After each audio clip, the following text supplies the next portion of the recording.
when you realize that the majority of people, particularly in the cases of the prisons designated for women, are there essentially for trying to survive poverty, and for those who are there for violent offenses, almost all of them are reacting to violence first perpetrated against them, and often are also poor. They're stuck in situations because of their economic inequality. And so when you recognize that, you realize a guaranteed level income could go a long way to preventing many people from being criminalized in the first place, and then not to mention the victimization of whoever's things are stolen or taken, or who are deprived of their economic supports as well.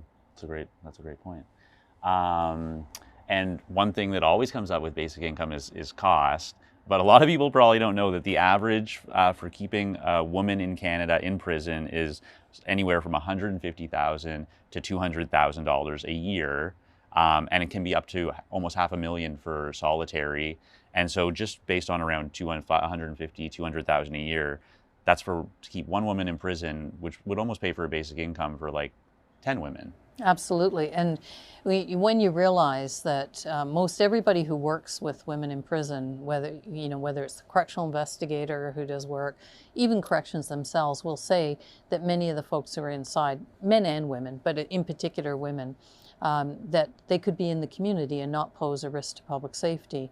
When you realize you're spending that kind of money, the human cost, the social cost, and the cost doesn't include the fact that the majority of women are mothers, many of them sole supports to their kids before they go to prison.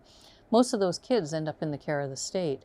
So we don't even factor in the cost of, the human cost of putting more kids in the system, in the child welfare system, what that means in terms of their likelihood of having disadvantage and likelihood of having other challenges in the future, including poverty, including possible criminalization. And so we end up with this horrible cycle that has huge human cost, social cost, and also comes with a massive price tag.